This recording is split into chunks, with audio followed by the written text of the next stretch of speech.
आज हम लोग मैथ्स का एक बहुत ही इम्पोर्टेंट टॉपिक मैट्रिसेस पर डिस्कशन करेंगे।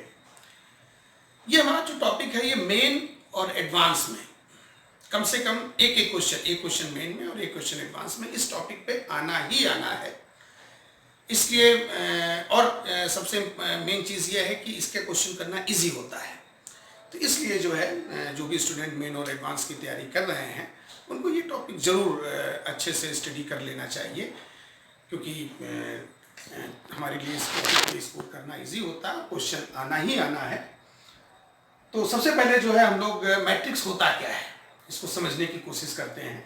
जैसा आप लोगों ने अपनी डेली लाइफ में बच्चों देखा होगा, आप लोग शॉप पे गए होंगे, जो जनरल स्टोर की शॉप होती है, तो आप लोगों ने देखा होगा कि वहाँ पर वो जो अपने सामान हैं उनको अलग अलग ब्रांचेस में डिवाइड करके रखता है। उसको पता है कि ये जो अगर आपने टूथपेस्ट मांगा तो उसको पता है कि हमारा ये जो टूथपेस्ट है ये 3rd रो 4th कॉलम पे यहाँ रखा हुआ है, उठा करके आपको तुरंत दे देता है। इसी तरह से आप लोगों ने देखा होगा कि जो लाइट का डिस्ट्रीब्यूशन होता है एरिया वाइज, जैसे कैसा है आपका, अब अगर वो सब मिक्स करके रखे लाइटों का डिस्ट्रीब्यूशन, अब पता चला कि उसको बर्रा की लाइट कट करनी है, पर्टिकुलर किसी एक एरिया की लाइट कट करनी है, तो उसको पता है कि ये लाइट इस एरिया की ये लाइट जो है इस रो पर और इस कॉलम पर है, वो जा करके वहाँ इजिली कट कर देता है। तो ओवरऑल मैट्रिक्स जो है ये एलिमेंट्स का एक सिस्टमैटिक अरेंजमेंट है रोज एंड कॉलम्स में। सबसे पहले हम लोग मैट्रिक्स की डेफिनेशन पे आते हैं। तो मैट्रिक्स हमारा जो है एलिमेंट्स का एक सिस्टमैटिक अरेंजमेंट है। जैसे ये मैं एक मैट्रिक्स आप लोगों के सामने लिख रहा हूं, इसमें आप देख रहे होंगे कि मैंने 2 रो रखे हैं। जो ये हॉरिजॉन्टल लाइनें हैं ये बच्चों रो कहलाती हैं।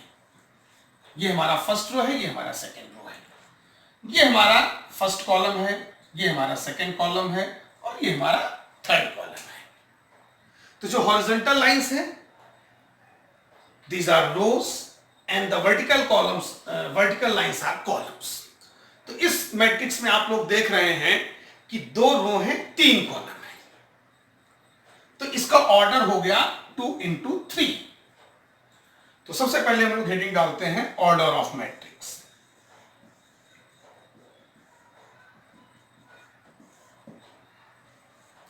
तो ऑर्डर ऑफ मैट्रिक्स में हम लोगों को यह पता चलता है कि किसी पर्टिकुलर मैट्रिक्स में कितने रो हैं, कितने कॉलम हैं, how many rows and how many columns.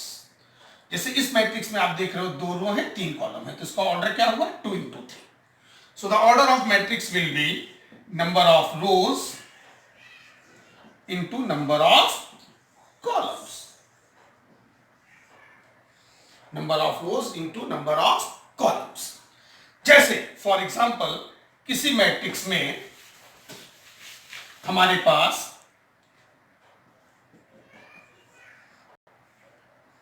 3 रो है। जैसे ये फर्स्ट रो हमारा है, ये हमारा सेकेंड रो है, ये हमारा 3rd रो है। तो इसका ऑर्डर क्या हो गया 3 into 3, क्योंकि इसमें देखिए 3 रो है, 1 2 and 3। There are 3 rows and 3 columns। So the order of matrix will be 3 into 3। तो किसी भी मैट्रिक्स में कितने रो हैं, कितने कॉलम हैं, ये उस मैट्रिक्स के ऑर्डर को डिफाइन करते हैं। तो ऑर्डर ऑफ मैट्रिक्स आप लोगों को क्लियर हो गया। Order of matrix means number of rose into number of columns.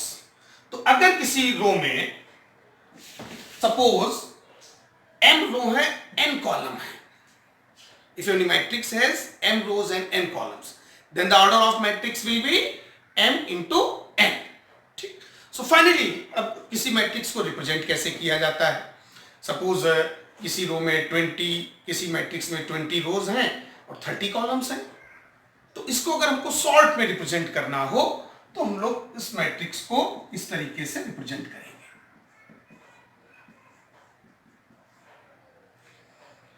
ये मैट्रिक्स कैपिटल ए है, a i j means element at ith row and jth column, और ये इसका ऑर्डर हो गया m into n।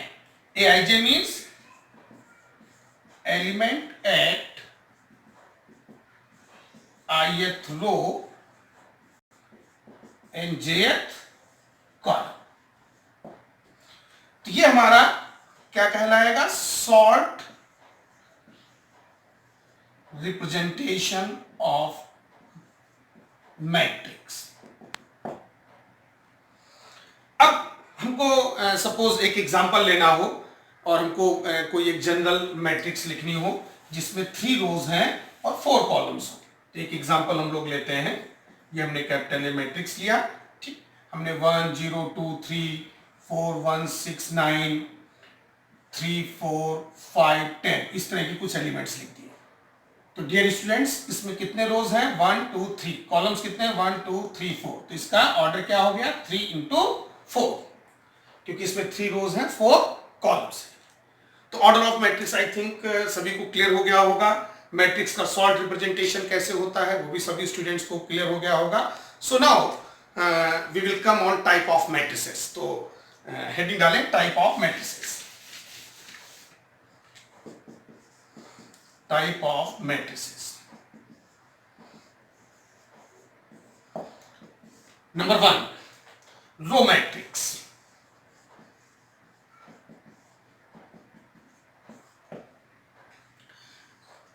तो ऐसा मैट्रिक्स जिसमें केवल एक रो हो, मैट्रिक्स हैविंग ओनली 1 कॉलम। ऐसा मैट्रिक्स जिसमें केवल कॉलम नहीं, रो। तो ऐसा मैट्रिक्स जिसमें केवल एक रो हो उसको हम लोग क्या बोलते हैं, row matrix. For example we are taking example of row matrix 1 2 3, ठीक। So it has only 1 row, column are 3 but row is only 1, so order will be 1 into 3। इसका ऑर्डर कितना हुआ, 1 into 3। Now number 2, column matrix.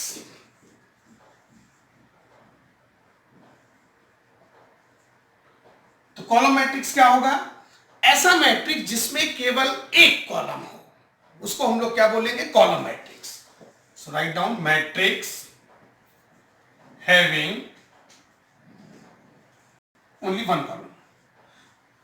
बच्चों आप लोगों को ध्यान रखना है कि इसमें रो कितने भी हो सकते हैं, कॉलम केवल एक होगा। Suppose we are taking example of column matrix A B C। अब आप देख रहे हैं कि 3 रो हैं बट कॉलम एक है, so order will be 3 into 1, 3 row 1 column. तो रो मैट्रिक्स जिसमें केवल एक रो हो, कॉलम मैट्रिक्स में जिसमें केवल एक कॉलम हो। Now come two rectangular matrix. The third one is rectangular matrix.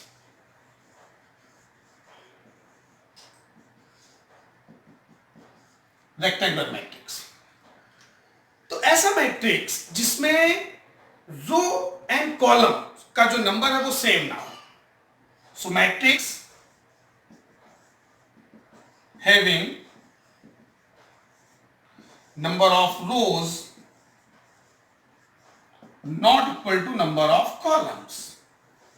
तो ऐसी मैट्रिक्स को हम लोग क्या बोलेंगे, रेक्टेंगुलर मैट्रिक्स।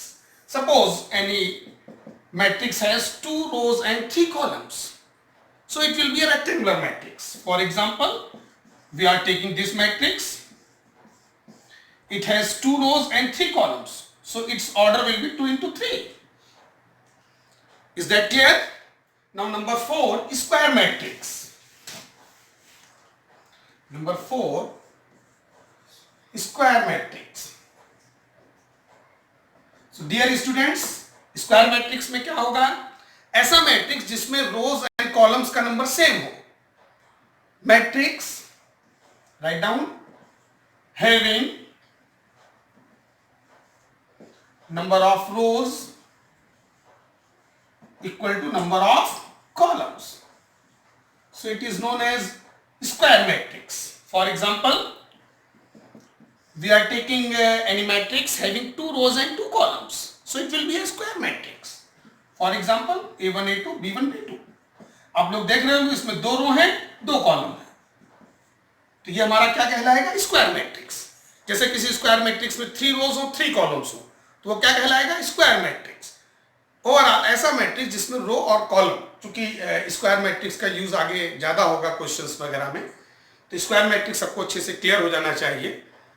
चूंकि ये मैं आप लोगों को इसलिए और बता दूं स्क्वायर मैट्रिक्स पर, इसलिए मैं थोड़ा और डिस्कशन करूंगा कि डिटरमिनेंट भी जो होता है वो भी स्क्वायर मैट्रिक्स का ही मॉड वैल्यू होता है। डिटरमिनेंट की डेफिनेशन क्या होती है, mod value of square matrix. इसीलिए डिटरमिनेंट में आप लोगों ने,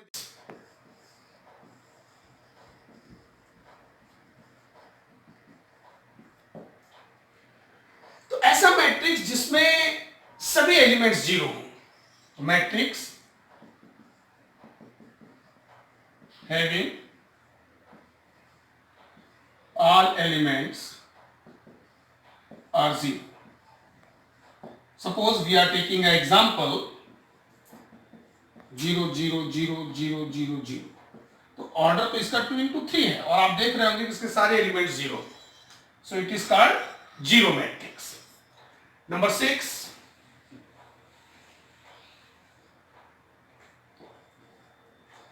डायगोनल मैट्रिक्स।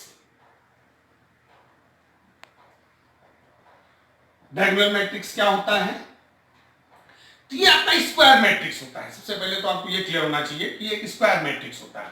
प्रॉपर्टी क्या होता है इसका, इसमें जो तुम्हारा प्रिंसिपल डायगोनल होगा, जो प्रिंसिपल डायगोनली एलिमेंट्स होंगे वो आपके नॉन जीरो होंगे, बाकी जितने भी एलिमेंट्स होंगे वो सब जीरो होंगे।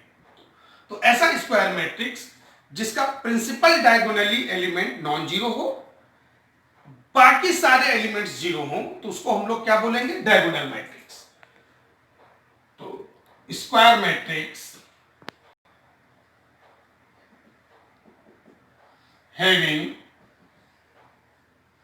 All principal diagonally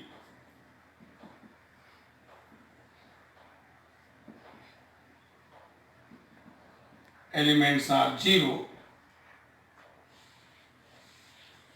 are non-zero, sorry, and remaining all elements are zero। तो ऐसा स्क्वायर मैट्रिक्स जिसके principal diagonally elements non zero हो, बाकी सारे एलिमेंट्स जीरो हो, तो उसको हम लोग क्या बोलेंगे, diagonal matrix. For example we are taking square matrix of order 3 1 0 0 0 2 0 0 0 3। तो बच्चों आप लोग देख रहे हो कि इसका जो प्रिंसिपल डायगोनल है, जैसे कि ये जो डायगोनल हमारा है इसको हम लोग प्रिंसिपल डायगोनल बोलते हैं। दो डायगोनल होते हैं, एक ये डायगोनल है, एक ये डायगोनल है। इस डायगोनल को हम लोग क्या बोलते हैं, प्रिंसिपल डायगोनल।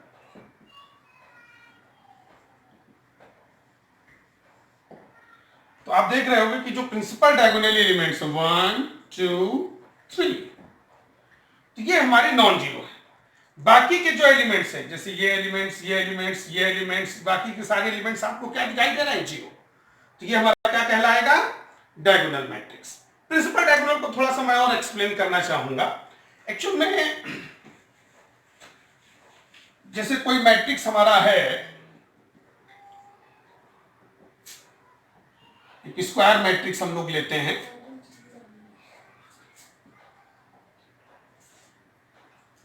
सपोज ये हमारा एक स्क्वायर मैट्रिक्स है, इसको आप लोग ध्यान से देखेंगे, इस पर कंसंट्रेट करेंगे आप लोग। जैसे ये A11 है, A12, A13, तो A11 का मीनिंग होता है element at first row and first column. जैसे A12 है, इसका मतलब है element at first row and second column, first row second column. A13 means element at first row and third column, it is first row and it is third column. अब जैसे A22 element at second row and second column, देखिए ये second row है, second column है। अब जैसे ये A32, तो A32 means element at third row and second column, third row second column, ठीक। तो अब दो डायगोनल है हमारे पास, एक ये है और एक ये है। तो आप लोग देख रहे होंगे कि ये जो हमारा डायगोनल है, इस पर जरा आप अच्छे से फोकस करें जिससे स्टूडेंट समझ सके। A11, A22, A33, तो आप यहां पर देख रहे होंगे कि 1 1 2 2 3 3। तो ये एक ऐसा डायगोनल है जिसमें आई एंड जे दोनों देखिए सेम है, A11 A22 A33। इस डायगोनल में ऐसा नहीं है, यहां 1 3 है यहां 3 1 है। तो ऐसा डायगोनल जिसमें I इक्वल टू जे हो, इसमें आप देख रहे हो I इक्वल टू जे, तो ऐसे डायगोनल को हम लोग क्या बोलते हैं, प्रिंसिपल डायगोनल। तो जब भी मैं प्रिंसिपल डायगोनल बोलूंगा तो आपको समझ लेना है कि उसमें I एंड J जो है वो सेम होंगे। हम हमेशा इस डायगोनल की बात कर रहे होंगे, ये डायगोनल हमारा प्रिंसिपल डायगोनल कहलाता है। तो डायगोनल मैट्रिक्स में फिर से मैं एक बार वापस आऊंगा, उसमें principal diagonally elements non zero होते हैं, बाकी के जो सारे एलिमेंट्स हैं, जैसे ये हमारा एक डायगोनल मैट्रिक्स था, आप देखिए ये प्रिंसिपल डायगोनल अब अच्छे से सबको क्लियर हो गया होगा। ये देखिए नॉन जीरो है, बाकी के सारे एलिमेंट्स जीरो हैं। तो ये आपको अच्छे से सब लोगों को क्लियर हो गया है, गुड, वेरी गुड। नेक्स्ट हमारा आता है scalar matrix, number 7 scalar matrix. इसकी क्या प्रॉपर्टी है, क्या डेफिनेशन है? ये भी एक स्क्वायर मैट्रिक्स होता है। ये कैसा स्क्वायर मैट्रिक्स है? इसमें भी जो हमारा प्रिंसिपल डायगोनल है वो थोड़ा सा और स्पेशल हो जाता है। ये नॉन जीरो होने के साथ साथ, जैसे डायगोनल में नॉन जीरो था, नॉन जीरो होने के साथ साथ वो इक्वल होगा, बाकी के सारे एलिमेंट्स जीरो होंगे। तो matrix, square matrix having all principal diagonally elements are non-zero and equal, and remaining are elements are zero। तो हमारा जो प्रिंसिपल डायगोनल एलिमेंट है वो नॉन जीरो होगा, इक्वल होगा, बाकी के सारे एलिमेंट्स जीरो होंगे। जैसे हम लोग एक स्केलर मैट्रिक्स का एग्जांपल लेंगे, we are taking example of scalar matrix, आप लोग अच्छे से देखेंगे। सबसे पहले तो उसमें स्क्वायर मैट्रिक्स होगा, रो और कॉलम सेम होंगे। अब जैसे हमने 5 ले लिया तो 5 5 5, अब ये प्रिंसिपल डायगोनल है। प्रिंसिपल डायगोनल सब लोग अच्छे से समझ ही चुके हैं। आप ये देखिए कि प्रिंसिपल डायगोनल है, इसमें जो भी नंबर है वो इक्वल है, नॉन जीरो होने के साथ साथ इक्वल है, बाकी के सारे एलिमेंट्स हमारे जीरो हैं। तो ये एक स्केलर मैट्रिक्स का एग्जांपल कहलाएगा। Next one is unit matrix.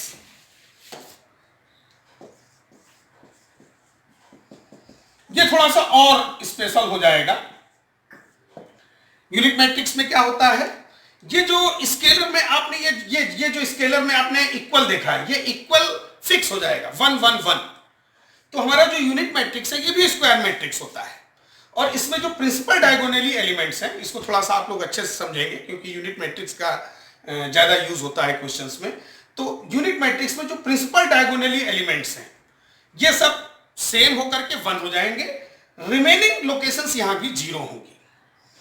इसको हम लोग कैपिटल आई से रिप्रेजेंट करते हैं, अच्छे से आप लोग नोट कर लेंगे इसको। यूनिट मैट्रिक्स का रिप्रेजेंटेशन कैपिटल आई, ठीक। So matrix, square matrix having all principal diagonally elements are 1 and remaining all elements are 0।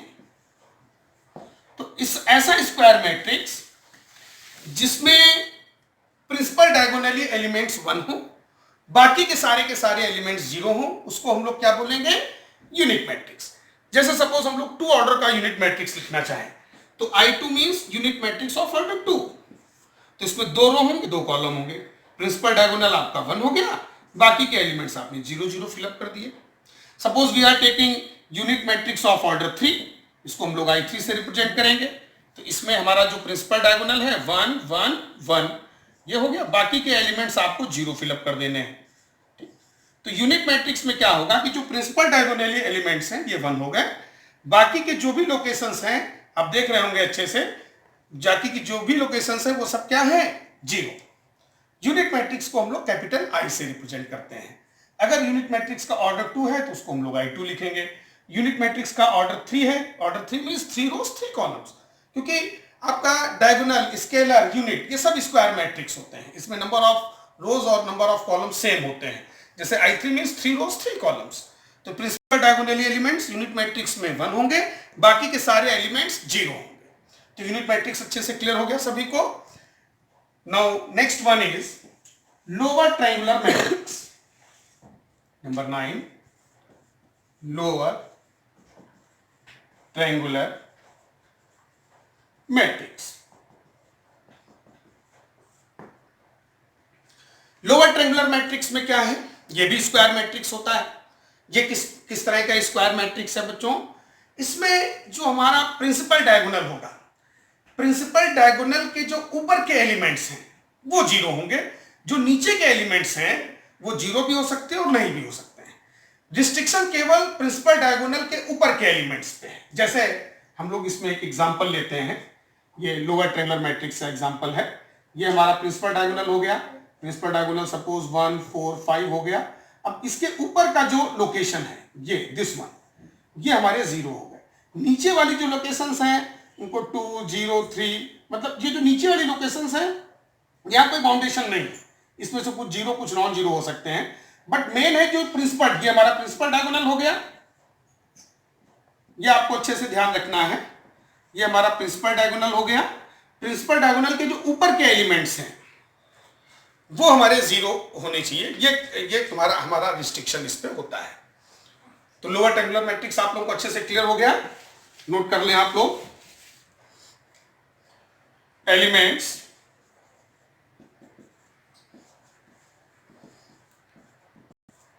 which lie above of principal diagonal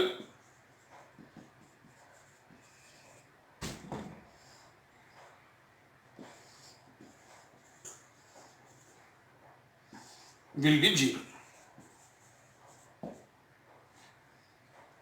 ऐसे एलिमेंट्स जो प्रिंसिपल डायगोनल के ऊपर हैं वो 0 होनी चाहिए। प्रिंसिपल डायगोनल के नीचे वाले एलिमेंट्स 0 हो भी सकते हैं, नहीं भी हो सकते, उस पर कोई बाउंडेशन नहीं है। And the last one is number 10, lower upper triangular matrix. Number 10, upper triangular matrix. ये स्टूडेंट क्या होता है, तो लोअर ट्रायंगुलर मैट्रिक्स का इसमें जस्ट आप लोग रिवर्स कर देंगे। अपर ट्रायंगुलर मैट्रिक्स के रिस्पेक्ट में जो हमारा प्रिंसिपल डायगोनल है उसके जो नीचे के एलिमेंट्स हैं वो 0 होने चाहिए। प्रिंसिपल डायगोनल के ऊपर के एलिमेंट्स 0 हो भी सकते हैं और नहीं भी हो सकते हैं, उस पर कोई बाउंडेशन नहीं है। जैसे हम लोग अपर ट्रायंगुलर मैट्रिक्स का एक एग्जांपल लेंगे, ये भी स्क्वायर मैट्रिक्स होता है। जैसे वी आर टेकिंग एग्जांपल, ये हमारा प्रिंसिपल डायगोनल है, तो इसके जो नीचे के एलिमेंट्स ये 0 होने चाहिए। ऊपर आपका 4 0 5, ये हमारा प्रिंसिपल डायगोनल हो गया। इसके ऊपर के एलिमेंट्स 0 हो भी सकते हैं, नहीं भी हो सकते, बट जो नीचे वाले एलिमेंट्स हैं वो कंफर्म हमारे क्या होने चाहिए, 0 होने चाहिए। ठीक, तो अपर ट्रायंगुलर मैट्रिक्स के केस में elements which lie below to the principal diagonal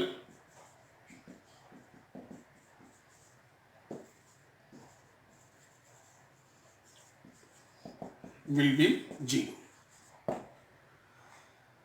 जो प्रिंसिपल डायगोनल के नीचे के एलिमेंट्स हैं वो कंफर्म क्या होने चाहिए, 0 होने चाहिए। उसके ऊपर के एलिमेंट 0 हो भी सकते हैं, नहीं भी हो सकते, उस पर कोई बाउंडेशन नहीं है। तो ये हमारे मैट्रिसेस के 10 टाइप्स थे।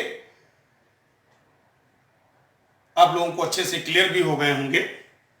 इसमें जो मेन आप लोगों को ध्यान रखना है, जो क्वेश्चंस में ज़्यादा यूज होगा, उसमें सबसे पहले तो आपका स्क्वायर मैट्रिक्स होता है जिसमें रोज और कॉलम्स का नंबर सेम होता है, और सेकंड आपका जो है यूनिट मैट्रिक्स जिसको हम लोग कैपिटल आई से रिप्रेजेंट करते हैं। उसमें जो प्रिंसिपल डायगोनली एलिमेंट्स हैं वो 0 होंगे और बाकी जो रिमेनिंग एलिमेंट्स होते हैं वो नॉन 0 होते हैं। ये दो मैट्रिक्स आप लोगों को ज़्यादा अच्छे से ध्यान रखनी है। क्वेश्चंस में जो ज़्यादातर यूज़ होगा वो इन्हीं दो मैट्रिक्स का ज़्यादा यूज़ होगा। बाकी प्रॉपर्टीज़ तो आपको सभी की क्लियर होनी चाहिए, बट इन दो मैट्रिक्स को थोड़ा सा स्पेशली आपको अपने माइंड में फीड करके रखना है। तो आज के इस वीडियो में इतना ही। बाकी इसके आगे नेक्स्ट वीडियो में हम addition of two matrices, subtraction of two matrices, multiplication of two matrices and their applications, इस पर हम लोग बात करेंगे। Thank you.